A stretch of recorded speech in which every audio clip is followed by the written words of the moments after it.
성경 의도된 하나님의 은혜 우리가 97번째인데요. 성경을 봐도 하나님의 감춰진 의도를 깨달을 수 있는 것은 오직 성령이 하시는 일이라 그랬죠. 그래서 고린도전서에서 성령은 깊은 것까지 통달하게 하시는 능력이 있고, 보혜사 성령을 요한복음에 보면 가르치신 것을 생각나게 하는 것이 주의 성령이라고 그랬습니다. 그래서 여러분 지식적으로 이 말씀 아는 것이 중요한 것이 아니라 주의 성령 가운데, 왜냐하면 성령으로 하나님의 말씀은 기록되었기 때문에 성령이 아니면 깨달을 수가 없어요. 그래서 세상 사람들이 이거를 상식처럼 알려고 하지만 도무지 알 수 없는 것이 주님의 말씀. 그래서 에베소서는 우리에게 뭐라고 말씀하냐면 하늘의 비밀의 경륜을 교회에게 맡겨두었다고 얘기하죠. 그래서 비밀, 미스테리움은 까도 세상 사람들이 알지 못하는 비밀이 미스테리움이라는 비밀이고, 세상에 뭐 다 이렇게 사과 성전을 열었더니 거기 안에 사과 들었구나 이런 아는 것은 그냥 시크릿이라고 이렇게 구별합니다. 그래서 이 성경을 안다는 것은 하나님의 사람, 성령의 사람이 아니면 알 수 없는데, 저희가 특별히 수요 은혜 예배를 계속해서 100회 이르기까지 성경 의도된 하나님의 은혜라고 하는 그 말씀을 드리는 것은, 우리가 말씀도 거기 안에 감춰진 하나님의 은혜를 알 때 모든 것이 풀려지듯 우리 삶 속에서도 하나님의 감춰진 은혜를 알아야만 문제 속에 감추지 않고 내 삶을 내 마음대로 살지 않고 하나님께 맡기면서 살아갈 수 있기 때문에, 하나님의 감춰진 의도, 뜻을 아는 것은 너무 중요하다는 것입니다. 여러분, 사람이 살아가면서 정말 무엇이 중요합니까? 그것은 먼저 걸음입니다. 한 걸음, 두 걸음, 세 걸음, 걸음이 중요합니다. 그런데 더 중요한 것이 있는데 그것을 우리는 방향이라고 얘기합니다.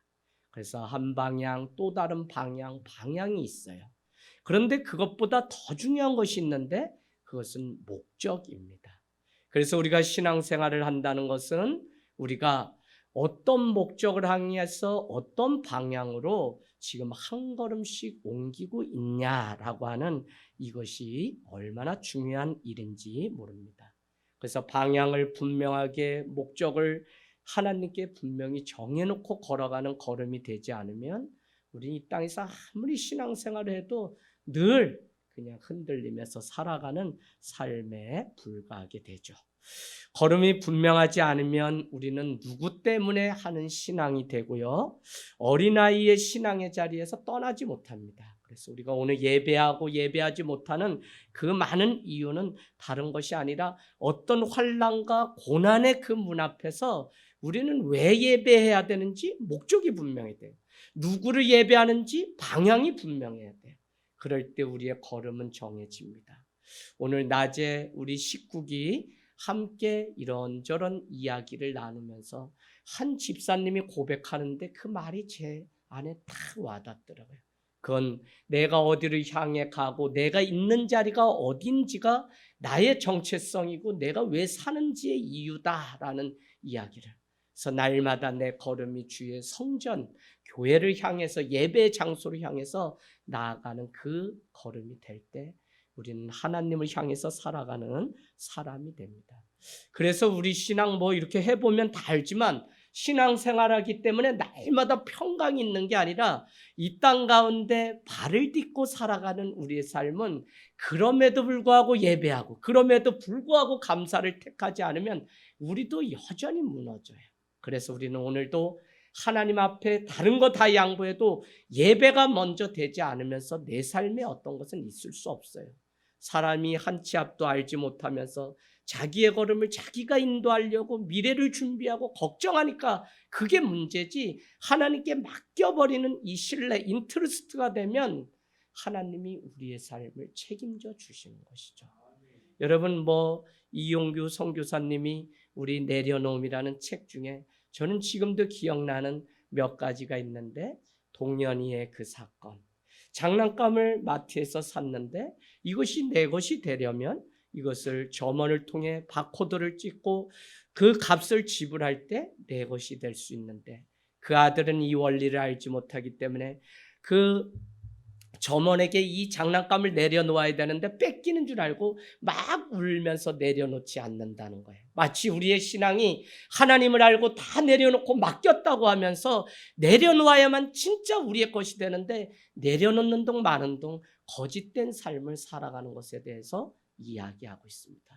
그런가 하면 에벨레라고 하는 한 여인이 소가 전 재산인데 그는 전 재산인 이 소가 집을 나가서 돌아오지 않고 예배 시간이 됩니다. 그러나 그는 예배를 양보할 수 없기 때문에 작은 초소가 마련된 그곳에 예배를 드리는데 예배가 끝날 때쯤에 밖에서 음메하는 소리가 나서 가보았더니 그 소조차도 주인이 이 시간이면 예배하는 것을 알고 교회 마당으로 돌아왔다는 그 아름다운 사실, 이 간증을 책에서 본 적이 있습니다. 여러분, 우리가 하나님을 선택하고 하나님께 목적과 방향을 내 인생을 분명하게 설정하면 모든 것들이 우리를 도우시는 하나님의 은혜로 여호와 이레 하나님으로 채우시고 바뀌어지는 것을 여러분 날마다 경험하는 저와 여러분이 되시길 주님의 이름으로 축복합니다. 오늘도 사단은 우리에게 감사를 빼앗아 가려고 호시탐탐, 그래서 그것이 잘 분별하지 못하면 그냥 넘어가서 우리는 한 번도 주님을 온전하게 예배하지 못한 채 살아가요.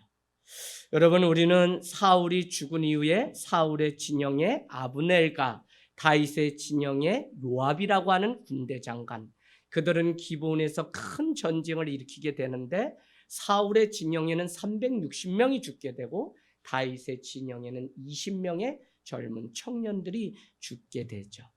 사울의 머리에 있는 왕관과 그 팔에 있는 고리를 가지고 어느 날 한 청년이 내가 사울을 죽였다라고 하면서 찾아오게 되죠. 누구를? 다윗을요. 그런가 하면 사울의 진영의 군대 사령관 아브넬은 사울의 아들 이스보셋을 왕으로 삼지만 그를 배신하고 요압을 쫓아가서 아브넬을 죽이는 일들을 우리는 경험하게 됩니다. 그 이유는 앞전에 기브온에서 싸울 때 요압의 막내 동생이었던 아사엘을 죽였던 사람이 사울의 군대 장관 아브넬이기 때문에 바로 요압은 그 소식을 듣고 찾아가서 죽이는 일들이 있게 돼요. 그러나 그 가운데서도 다윗은 구분하지 않고 조가를 부르고 애도하며 그 백성이 함께 울었던 것을 우리는 3장에서 보았습니다. 결국 지난주 말씀 기억납니까? 계속적으로 인간의 역사라고 하는 것은 이 누가 힘을 가지고 있냐에 따라서 죽고 죽이는 역사가 오늘 우리가 살아가는 삶의 현장까지도 계속되고 있습니다. 적어도 예수 그리스도가 오셔서 사망 권세를 깨트리시고 부활의 승리를 우리에게 알려주기 전까지 우리는 그 승리를 맛보기 전까지는 계속 이 승리가 내 것이다, 너의 것이다 라고 하며 서로 싸우는 인류의 이 피비린내 나는 현장을 보게 됩니다. 수도 없이 사람을 죽였던 사울이죠. 그러나 그를 죽인 청년, 아사엘을 죽인 아브넬, 결국 아브넬은 또 요압에 의해서 죽게 되죠. 그래서 4장 1절을 오늘 한번 볼까요? 사울의 아들 이스보셋은 아브넬이 죽었다는 그 소식을 듣고 놀라게 됩니다. 여러분 다시요. 사울 왕, 그의 아들 이스보셋, 그의 군대 장관 아브넬, 아브넬이 죽었다는 소식을 듣고 잠깐의 왕이었던 이스보셋은 오늘 충격을 받았다는 것입니다. 자, 아브넬의 죽음은 북쪽 사울의 집안과 그를 추종하는 사람들에게 큰 충격이 되었을 거예요. 얼마나 절망했을까요? 그런 가운데서도 그들은 하나님의 도우심을 구하거나 믿은 것이 아니라 그들은 계속적으로 믿었던 군사력이 무너지게 되자 그들은 패배감에 빠져서 절망하게 됩니다. 그래서 여러분은 북이스라엘과 남유다를 구분해야 되는데 남유다가 150년 정도를 더 유지하게 되는데 남유다 계열에서 다윗과 예수 그리스도가 오셨다는 것을 여러분 아셔야 돼요. 그러면 북이스라엘은 어디예요? 북이스라엘은 군사력이 막강하고 비옥해요, 땅이. 그래서 하나님이 없어도 자기들 마음대로 다 살 것 같은 풍족함을 누리던 사람이지만 150년 전에 그들은 멸망하게 되는데 하나님이 없으면 쇠할 수밖에 없는 것을 역사는 우리에게 가르쳐 줍니다. 그래서 여러분 우리가 무엇으로 살아가는 인생이 참된 삶인지를 우리는 역사를 알 때 바로 볼 수 있어요. 그래서 우리 자녀들 여기 있지만 하늘땅교회가 역사 탐방교실을 계속적으로 펼치고 이스라엘 성지 국내 성서 현장 답사를 계속 가는 이유는 역사라고 하는 것에 무임승차하는 나라와 백성은 절대 승리하지 못합니다. 피땀 흘리고 눈물 가운데 세워진 이 나라가 어떻게 세워지고 어떻게 하나님의 손길 가운데 세워졌는지 우리의 자녀들에게 가르쳐야 되는 부모의 역할이 분명해요. 교회는 시대마다 한 시대를 이끄는 시대사주의 중심에 있었어요.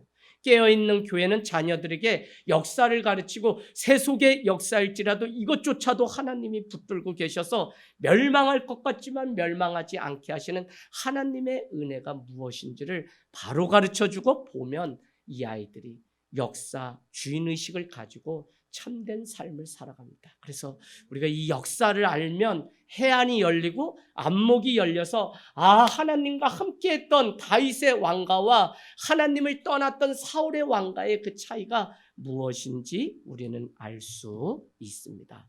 그래서 여러분은 계속적으로 알지만 우리가 어디에 나와 있죠? 3장 1절. 3장 1절이 중요했죠? 뭐였어요? 사울의 집안은 점점 약해지고 다윗의 집안은 점점 강해졌다라고 하는 것이 너무 중요한 단서가 됩니다. 여러분 이 사실을 잘 알 수 있는 것은 이스보셋의 수하에 있던 군 지휘장관 바나와 레갑도 그렇게 느꼈던 것 같아요. 오늘 2절 보세요. 4장 2절. 왜요? 아브넬도 지금 죽고 이스보셋도 그 왕이었지만 그도 이제 죽게 되고 그를 이을 수 있는 유일한 사람이 있다면 그 사울의 아들 요나단의 또 아들 무비보셋이라는. 그러나 우리가 오늘 말씀을 읽어보면 무비보셋은 뭐죠? 다리를 절른 자리죠. 그래서 여러분은 이스보셋은 뭐라고 하라 그랬어요? 수치라는 뜻이 있다면 무비보셋은 수치인 것 같지만 절름발이지만 그는 수치가 아니라 결국 회복이라고 하는 수치에서 건져낸 자라고 하는 뜻이 요나단의 아들 무비보셋. 그는 하나님의 은혜를 입었다는 것을 우리는 곧 이제 다음 장 말씀을 통해서 계속적으로 알게 됩니다. 여러분 참담하고 어려웠던 이 상황들이 4절 말씀에 등장하고 있습니다. 사울의 아들 요나단에게 다리 저는 아들 하나가 있었으니 이름은 무비보셋이라. 전에 사울과 요나단이 죽은 소식이 이스라엘에 올 때에 그의 나이 5살이었는데 그의 유모가 그 소식을 듣고 안고 도망가다가 그만 떨어뜨림으로 인해서 요나단의 아들 무비보셋은 절름발이가 되었다고 성경 표현하고 있습니다. 그래서 상황으로 보면 그가 수치를 당한 것 같지만 결국 무비보셋의 이름은 수치가 아니라 수치에서 건져낸 자라고 하는.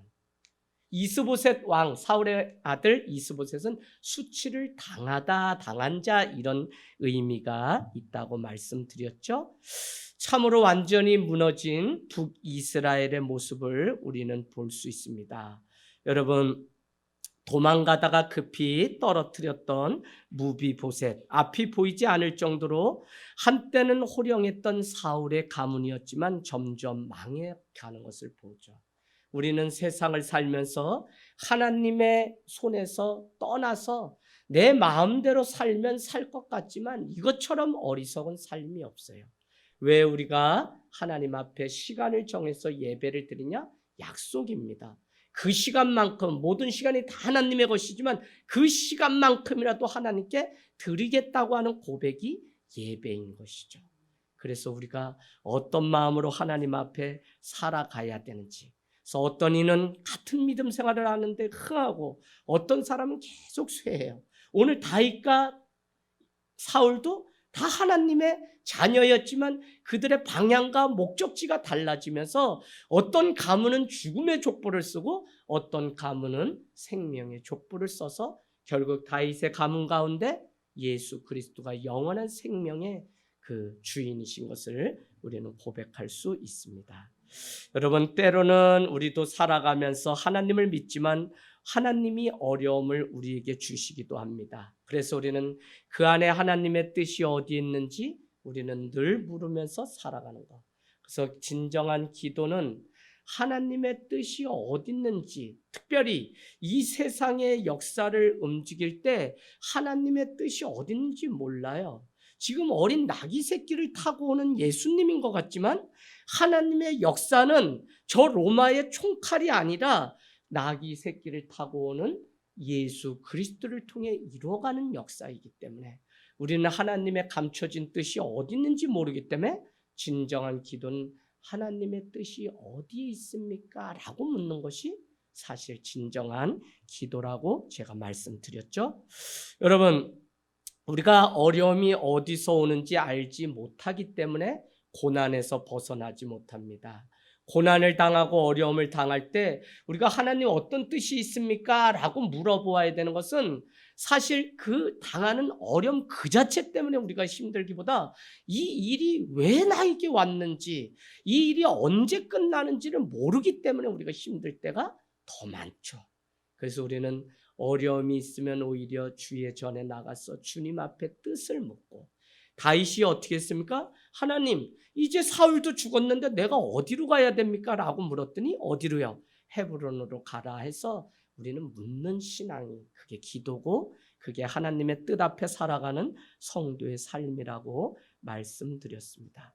설령 내가 살아가면서 성도의 삶 가운데 찾아오는 어려움이 있다면 여러분, 하나님은 반드시 그 안에 감춰진 뜻이 있는데 제가 수도 없는 인생의 굴곡을 살아가다 보니까 저도 여러분 CTS, CBS 가면 할 얘기가 너무 많기 때문에 제가 안 나가는 거예요. 그거 잠깐 나가가지고 뭐 암실에 4명 앉고 뭐 형제 잃고 막 이런 얘기를 다 언제 다 합니까? 그 3, 40분 안에. 안 해요. 그러나 그 안에 분명한 감춰진 뜻은 무엇이냐면 믿음이 무엇인지 증명해야 될 기회가 바로 그 고난 속에 있었어요.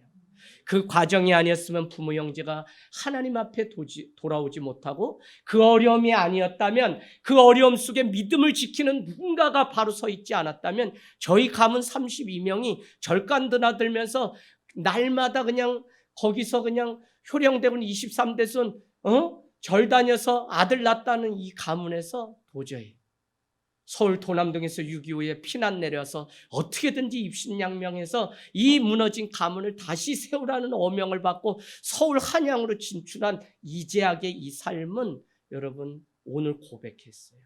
실제로 개척하고 난 후에 내 삶이 딱 결정된 거지. 그 전까지는 이렇게 있다가 시골에 가면 아버지가 족보를 쫙 펴놓고 아들, 아버지의 소원도 좀 들어줘야지. 아버지 그러면 내가 목사이면서 교수 되면 되나요? 그래 그거면 돼.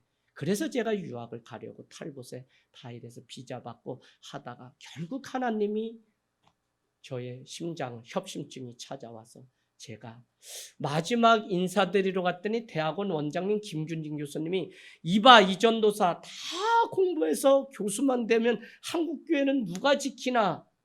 아닙니다. 저는 교수 돼서 제 안에 그런 세상적인 욕망도 찌꺼지가 그러나 털컥 심장이 깨지면서 아프는 경험을 하면서 하나님의 사인이고 경고인 것을 알고 깨끗이 그냥 짐 쌌다 풀었어요. 여러분 이 많은 과정 속에서 믿음이 무엇이고 어떤 것을 선택하고 어떤 것을 우리가 목적을 삼아서 살아가야 되는지 누군가는 깨어서 그 고난의 한가운데서 하나님께 예배하는 한 사람의 예배자가 있을 때 그만 가문이 서고 그 가정이 돌아오고 여러분 걱정할 거 없다니까요. 부모가 하나님 앞에 예배하고 그 사랑의 진실됨이 있으면 때가 되면 자녀들은 다 돌아오게 돼 있어요. 근데 안 되는 집은 한 사람도 안 서 있어요. 부모가 안 서 있으니까 자식도 안 서 있어요. 다 안 서 있어요. 이게 저는 너무 마음이 아픈 거예요. 하나님 믿기로 했으면 정확히 주님의 십자가 앞에 나도 죽습니다. 자기 부인을 해야 되는데 부인하는 것 같지만 하지 않는 사람들이 교회 안에 수두룩하니까 이게 세상에 빛이 안 되는 거예요. 빛이 되려면 먼저 소금이 돼야 돼요. 짠맛을 잃지 않아야 되는데 이 맛이 다 흐물흐물해가지고 다 그냥 뭐 비행기 타고 몇 시간 가면 뭐 다 막 썩은 뭐 동태는 뭐 어쩌고 그런 얘기 있잖아요. 안 좋은 말 중에 다 그러니 뭐 다 뭐 나 잡아 먹으세요 뭐 이러고 있으니 뭔 역사가 일어나냐? 여러분, 한 사람이 있어야 돼. 한 사람이 믿음이 무엇인지 증명해야 되는데 그 역할을 누가 했냐? 다윗이 한 거예요. 다윗이. 그래서 여러분, 한 사람이 순종함으로 많은 사람이 생명했고 한 사람이 불순종함으로 많은 사람이 사망의 그늘에 남게 된 거예요. 로마서 히브리서는 너무 중요한 것을 우리에게 너무 많이 말씀하고 있습니다. 결국 이스보셋의 수하에 있던 군 지휘관 바냐와 레갑은 왕을 배신하게 되죠. 우발적이었어요. 처음부터 계획된 건 아닙니다. 오늘 5절 말씀에 가보세요. 5절 말씀에 볕이 쬐일 때쯤에 마치에 동그라미 치세요. 마침 그가 침상에 낮잠을 자는지라. 누가요? 이스보셋이 왕이 침상에 누워서 자고 있어요. 여러분, 지금 시대가 어느 때인데 그냥 쿨쿨 잡니까? 뭐 이유도 많아요. 뭐 이유도. 아우, 낮에 전화하기도 무섭다니까, 성도 가정에. 아우, 전화하면 잠 깨우는 거 되니까 미안해 죽겠어. 뭔 잠을 그렇게, 곧 돌아가시면 다 잘 텐데, 영원히 잘 텐데 그렇게 잠이 모자르다고. 이 낮과 같은 때 일해야 되는데 요한복음 9장 3절. 여러분, 그걸 자는 거예요. 자면 뭐 그 앞에 그냥 목에 칼이 이미 들어와 있는 거예요. 사단이 그렇게 하는 거예요. 그래서 근신하여 깨어 있으라고 베드로서는 우리에게 늘 말씀하고 있습니다. 자, 그래서 마침 그가 침상에 낮잠을 자고 있었다는 거예요. 그러니까 배경은 어떻게 하냐면 여태까지 북이스라엘이 뭐 되는 것 같은데 돌아가는 게 뭐 너무 답답해. 아브넬도 죽고 사울도 죽고 뭐 북이스라엘은 아무것도 안 되는 것 같아. 그러니까 어떻게 해요? 이스보셋의 수하에 있던 바냐와 레갑이 마침 침상에 자고 있던 이스보셋 왕을 향해서 죽이게 되는 것이죠. 참으로 재밌는 것은 하나님이 원하지 않는 일은 마침의 유혹 가운데 늘 있습니다. 마침의 유혹 가운데 빠졌던 자가 요나서 1장 3절. 마침 욥바로 내려가니 다시스로 가는 배가 기다리고 있어서 다시러 하는 사람은 어디로 간다고요? 다시스로 가겠어요. 가라는 목적지는 니느웨인데 다시스로. 그래서 3일 밤야를 고래 뱃속에서 그냥 이렇게 저렇게 멀미하고 정신 없었을 것 같아요. 왜? 오늘날로 말하면 롤러코스터를 이 요나서의 최초로 등장해요. 그냥 잡았는데. 그리고 나서 저 신약에 가서 풍랑 일어서 잠자는 예수님 주무시고 제자들 뭐 하는데 막 이렇게. 아, 여러분, 멀미 났다면 사람 잡아요. 권사님, 저는 이래봬도 5학년 때 처음 버스를 탔어요. 세상 사람들이 이재영 목사가 8, 90인 줄 아는데 51예요. 처음 버스를 타고 서울의 상경에서 도남동에서 세웠던 전주희 씨의 가문에 너가 세워라. 때마침 국무총리 웅변대에 나가서 상을 받았더니 이제 쟤는 국회의사당으로. 할렐루야. 국회의사당 가기 전에 마을버스 타고 읍내 와가지고 원주 갔다가 원주에서 성남으로 막 이런 멀미가 나서 죽었어. 어지러워. 그러니 3일 만에 그래서 요나를 토해내서 요나가 하나님 앞에 항복하니 요나서 3장 1절은 여호와의 말씀이 두 번째 요나에게 임하니라. 말씀이 들리지 않으면 사명지를 놓쳐버리고 다 죽게 돼요. 그럼 마침의 유혹. 그래서 길이 잘 열리고 뭐가 되는 것 같지만 성도는 마침의 유혹인지 아닌지를 늘 깨어서 분별하며 기도하면서 주님께 물어야지. 사업하는데 마침 그 사람이 도와주겠다는 거예요. 그거 따라갔다가 아주 그냥 몽줄이 다 잃어버려요. 큰일 나요, 여러분. 권사님요. 마침 그 남자가 내 눈앞에 나타났어. 몇 살에? 16살에. 동네 오빠인 줄 알았더니 마침 남자로 보여. 그래 따라갔다 내 인생이 이렇게 된 거야. 아시겠어요? 마침에 이 유혹이 얼마나, 저 자신조차도 마침의 유혹을 얼마나 넘어서 여기까지. 그런데 여러분, 개척을 하고 딱 오니까 아침에 와서 딱 이곳에서 기도하면 볕이 들어오는데 이런 생각이 문득 들어요. 지금 사람들은 아이들 뭐 데리고 유치원 가고 뭐하고 출근하고 얼마나 바쁜데 나는 이 고요하고 잠잠한 주님의 전에 와서 목회자로 살아가는 목사의 직이라는 게 한없이 감사하니까 뭐 여기 청빙받고 뭐 여기 오고 이젠 크게 안 보여. 여기보다 좋은 자리가 없는데. 더구나 이번에 자연신방 가보니까 여러 사람이 저를 찔러서 왜요 집사님한테 목사님 힘들게 한다. 뭐 여기서 자꾸 이렇게 장막을 넓히려고 해요. 목사님 비닐하우스라도 좋으니까 우리 이사 가면 안 돼요? 몇 명이 찔르니까 내 마음에 막 불이 일어나서 저 벚꽃 피는 어느 마을에 가서 하늘 땅 마을을 하나 만들어가지고 내 욕심이 아니야. 거기에 한밤에 아이들 병원 없어가지고 막 열 때문에 막 응급실 찾아가는데 의원이라도 번듯하게 우리 교회 통해서 젊은 청년들이 의사 돼서 있으면 그 동네 마을살이 얼마나 좋아요. 거기에 아이들 뭐 공부 가르치고 형 누나 돼서 대안학교 있고 그 안에서 하면 얼마나 좋아요. 요양원 있고 다 있으면 너무 좋지. 여러분 꿈이 계속 생겨요. 그래도 마침내 그 유혹보다 하나님의 뜻이 어디 있는지를 늘 감춰진 의도가 어디 있는지를 늘 물으면서 살아가는 우리의 삶이 되길 원합니다. 마침내 유혹에 빠지면 하나님의 의도는 이것인데 완전히 정반대 다시스로 가서 결국은 패망자의 삶이 되는 것을 우리는 볼 수 있습니다. 여러분 레갑과 그의 형제 바나가 밀을 가지러 6절 보세요. 밀을 가지러 온채하고 집 가운데로 들어가서 이스보셋의 배를 찌르고 도망가게 됩니다. 그의 목을 베어서 그의 머리를 가지고 다윗 왕에게 쏜살같이 알아받기를 놓아서 헤브론에 있는 다윗 왕에게 바치게 되죠. 7, 8절에 마침 사울을 죽였다고 말했던 청년과 같이 그는 그렇게 말합니다. 그러면서 칭찬을 받으려고 막 해요. 왕의 생명을 8절 해하려고 하던 원수 사울의 아들 이스보셋의 머리가 여기 있나이다. 여호와께서 오늘 우리 주 대신 왕의 원수를 사울과 그의 자손에게 갚으셨나이다 라고 이렇게 얘기를 해요. 누가요? 오늘 목을 베고 온 이 사람들이 얘기를 하는 거죠. 두 형제가 오늘 무엇이 자신에게 유리할지에 대한 두 장군의 판단은 늘 하나님 앞에서 판단하는 다윗 앞에서 그냥 오판이 되고 맙니다. 큰 실수를 하게 돼요. 하나님의 기준으로 판단하는 삶이 바로 사사로운 그 이익이 아니라 주님의 뜻이 어디 있는지를 늘 묻는 신앙인의 삶을 살게 합니다.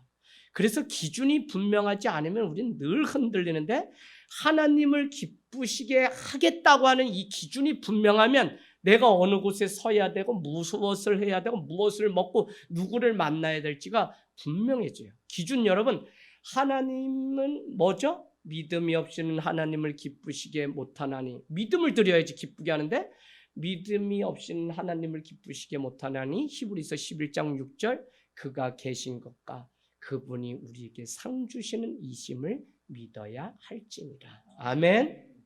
믿음만으로 우리는 하나님을 기쁘게 해요. 믿음은 변함없는 정한 마음인 믿음이지 이랬다 저랬다는 여러분 믿음 아니에요. 그래서 정함이 없기 때문에 너네가 구하여도 정함이 없기 때문에 얻는 것이 없다는 거예요. 야고보서가 우리에게 말씀하고 있습니다. 하나님은 우리가 어떤 일을 하고 하지 않는지 다 아시기 때문에 하나님 속이려고 하지 마세요.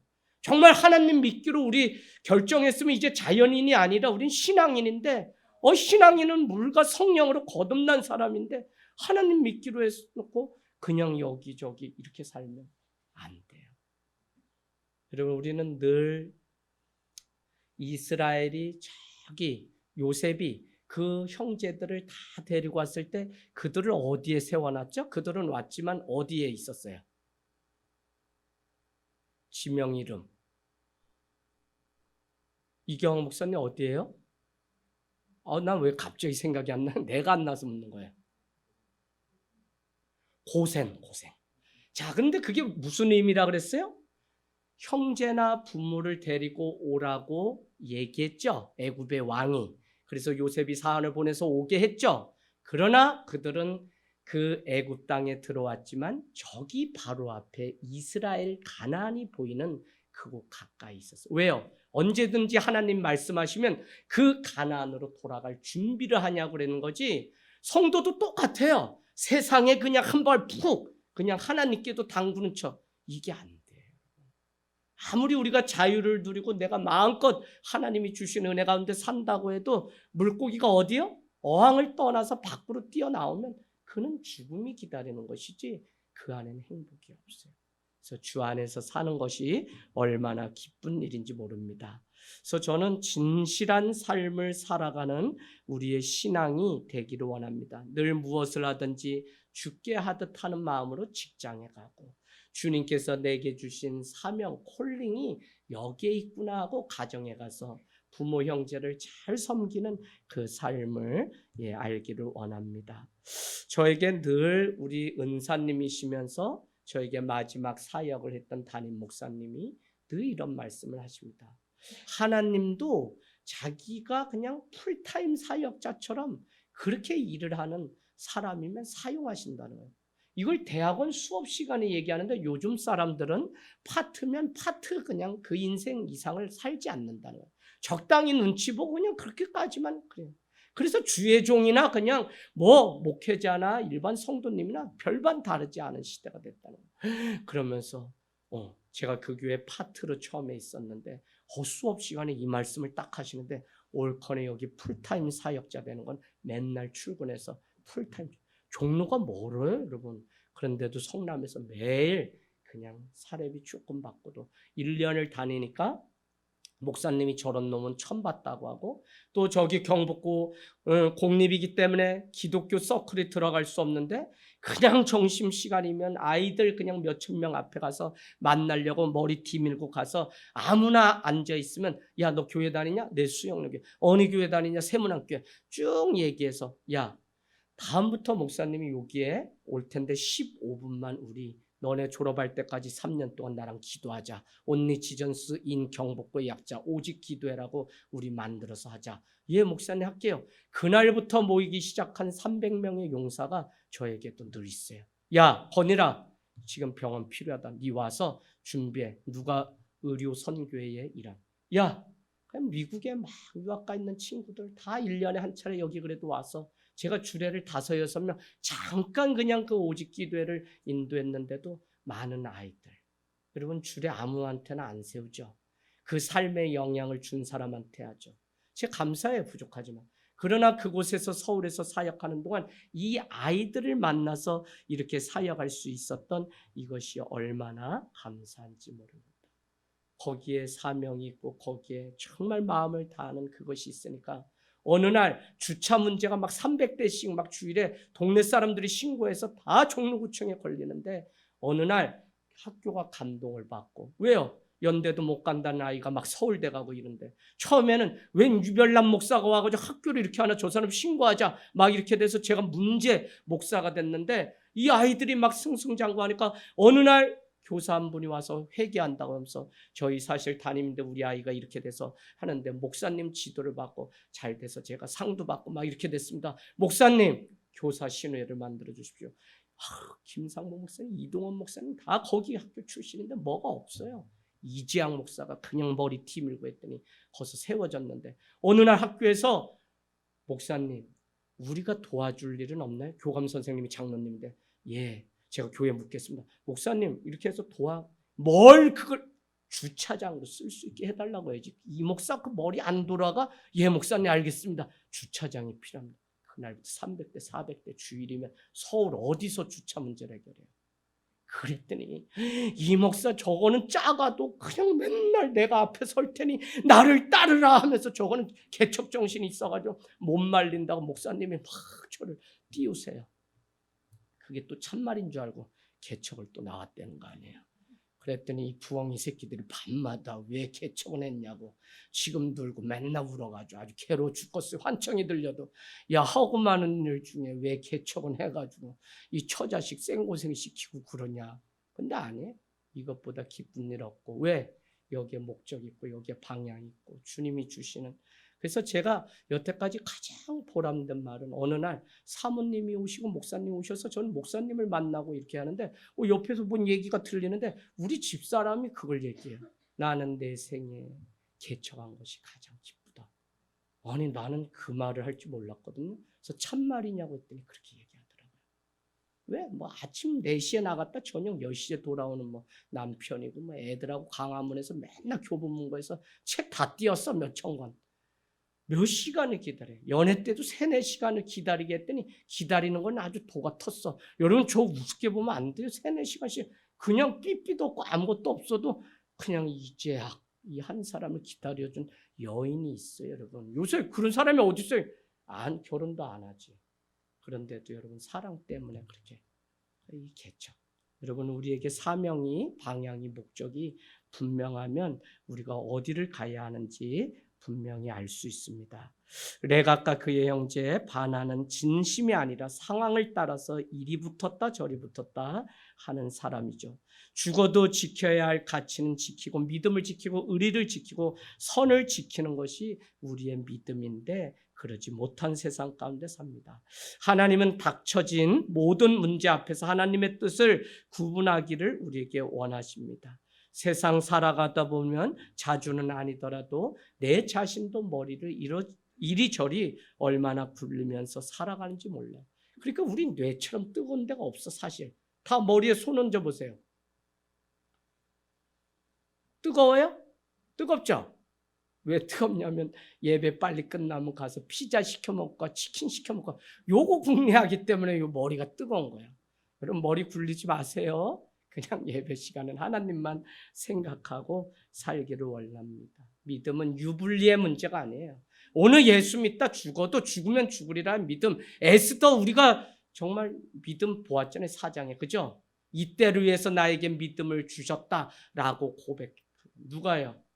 그의 삼촌이.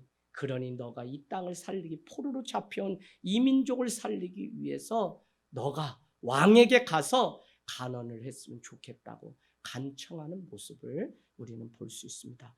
다윗에게 자신들의 행함이 얼마나 의로운지 이스보셋의 머리를 가지고 와서 칭찬받으려고 하지만 다윗은 이렇게 고백합니다. 내 생명을 여러 환난 가운데서 건지신 여호와께서 살아계심을 두고 맹세하노니. 그러니까 지금까지 그 많은 환난 중에서 자기가 살고 죽게 된 것은 무슨 사람에게 잘 보이고 이래서가 아니라 하나님 손에 있었다고 다윗은 고백합니다. 여러분 욥의 고백이 기억나시나요? 욥은 동방의 믿음의 의인이라고 했죠. 그랬더니 어느 날 와서 사단이 뭐라고 얘기했냐? 에이 하나님이 다 들어주니까 저렇게 믿음 있는 거지 믿음 없어요. 그랬더니 하나님이 아니다 그러니까 그러면 그를 시험해 볼까요? 그래 시험해 봐라. 단 그의 생명 손대지 말고 시험해 봐라. 그날부터 뭐 개, 소, 돼지 뭐 다 가도 뭐 아내까지 막 처자식 다 죽고 아내는 막 응?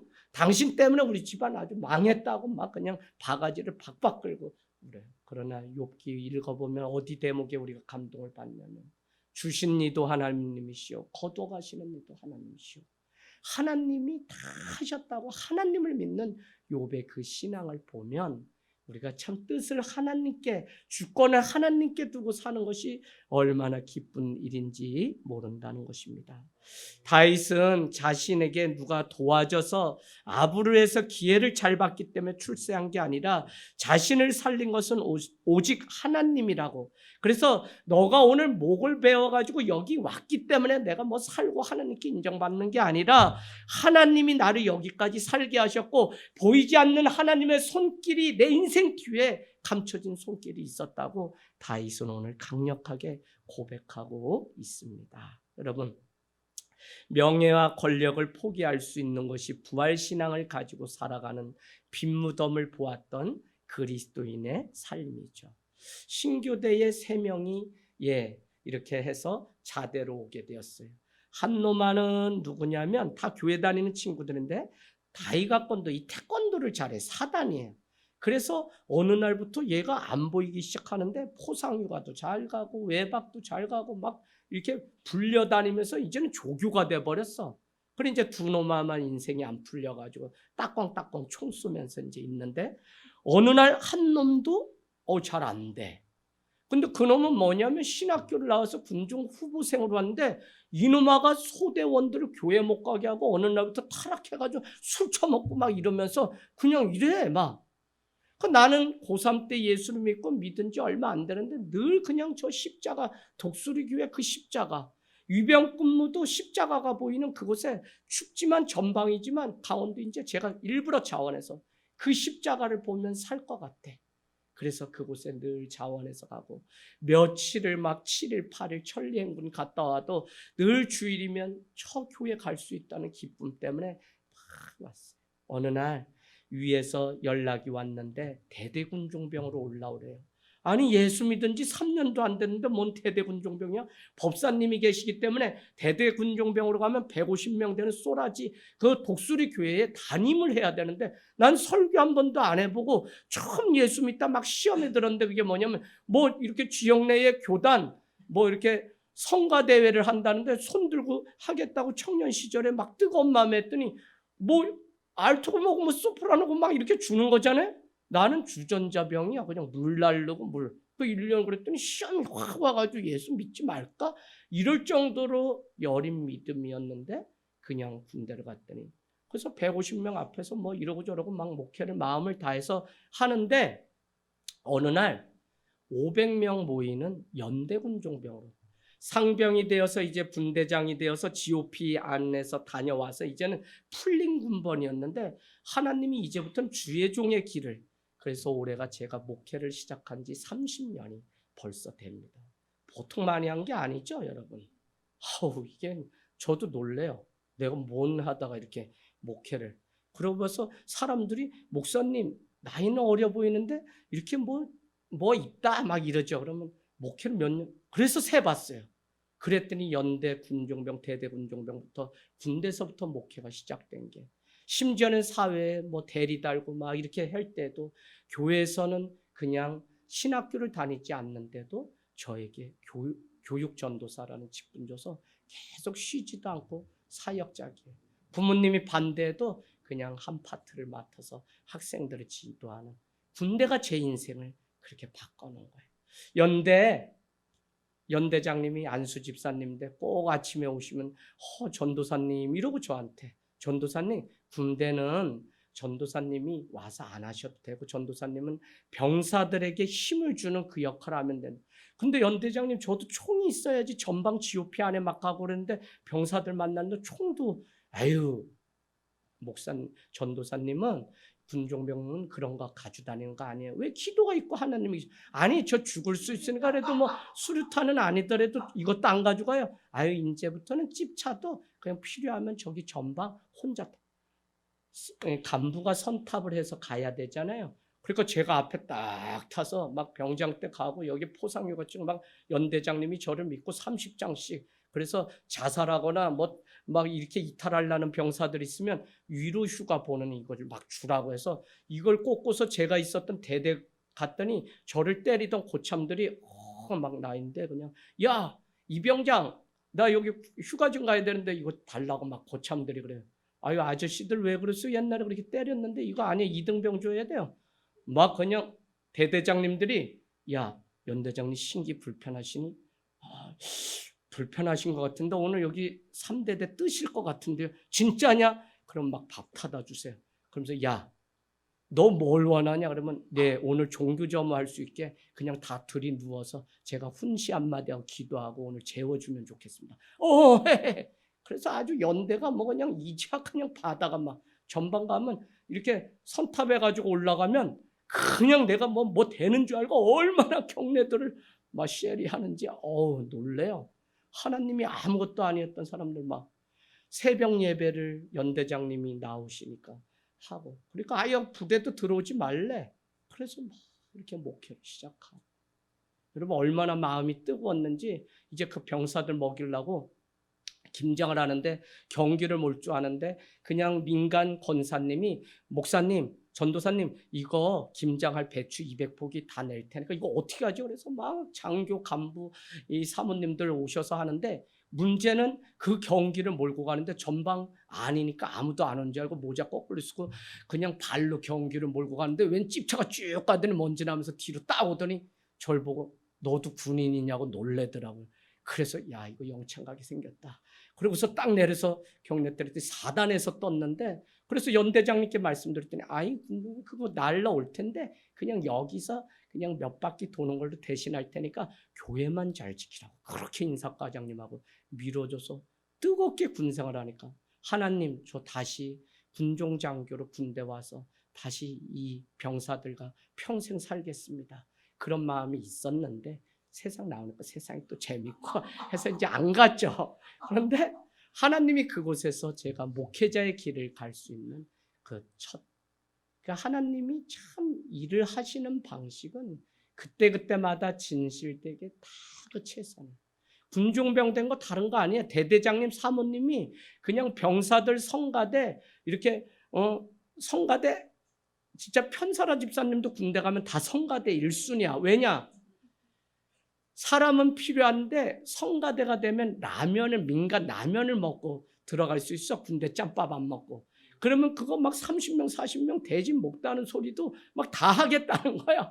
그러면 먹는 것만 좋지 잠깐이라도 쉬다가 가고 싶으니까 그냥 그래. 그러면 그 3, 40명 설거지를 그냥 1년 동안 제가 하는 걸 보고 대대장님 사모님이 권사님인데 저 사람이 군종병 됐으면 좋겠다고 방 안에서 막 이렇게 했더니 이불 속에서 했더니 저는 군종병 보직받고 온 사람이 있는데 저는 아무것도 모르는 사람인데 저를 그냥 권사님. 여러분 가장 영향력은 어디서 나온다 그랬죠? 친밀함. 그래서 하만이 오히려 에스더를 죽이려고 모함을 하지만 그렇게 되지 않죠. 그죠? 날마다 왕과 그 이불 속에서 가까운 친밀함이 영향력이니까 왕이 그걸 믿지 않죠. 자, 오늘 다윗은 사울을 죽이고 왔던 청년을 시글락에서 죽였던 것처럼 오늘 칭찬받으려고 왔던 이스보셋의 두 지휘관 레갑과 바하나를 결국 청년들을 불러서 죽이게 됩니다. 그 수족을 베어서 헤브론 목가에 매달고 사울의 아들 이스보셋의 머리를 가져다가 헤브론 아브넬 옆에 무덤에 준비해서 매장하게 되는 게 12절 마지막으로 나옵니다. 참으로 다윗을 보면서 끝까지 사랑하고 충성하는 마음이 무엇인지 우리는 보게 돼요. 때로는 우리가 해야 할 일이 거창한 일이 아니다. 나의 삶의 자리 가운데 늘 만나는 그 한 사람에게 진실로 끝까지 잘하는 것. 여러분 오늘 죽은 그 사람들을 가져다 계속 심지어는 자기를 죽이려고 평생 쫓아졌던 사울의 그 장래까지도 다윗이 마무리 짓는 것을 보면서 성령이 충만한 삶은 다른 것이 아니라 다윗 내믹이라고 하는 성령의 뜻이 있었죠. 일상 속에 살아가는 삶을 날마다 유지하며 남편은 직장으로 가고 아들은 가방을 메고 학교로 가고 아내는 처자식을 위해 밥을 하는 일이 그냥 세상의 일이 아니라 성령 충만해야만 일상 속에 내게 주어진 일을 감당하는 그 삶. 내가 날마다 만나는 그 사람을 변함없이 진실로 기다리고 사랑하는 그 일이 얼마나. 당신 왜 왔어? 일찍 왜 왔어? 우리 둘이 치킨 시켜 먹으려고 아들하고 했는데 왜 왔어? 이러면 그건 아니죠. 변함없이 그 남편을 기다리고 아내를 기다리고 자식이 돌아오기를 기다리는 그 사랑하는 그 마음. 그것이 오늘 우리가 다윗에게 배울 수 있는 사랑하되 끝까지 사랑하셨던 주님의 마음이라는 것입니다. 마음을 다해서 온 마음 다해서 진실로 영혼 풀한 포기를 대해도 주님께 하도 저기 공중에 나는 새를 보면서도 주님의 그 뜻이 얼마나 놀라운지 하나님의 손길을 보는 저희의 삶이 되기를 원합니다. 아멘.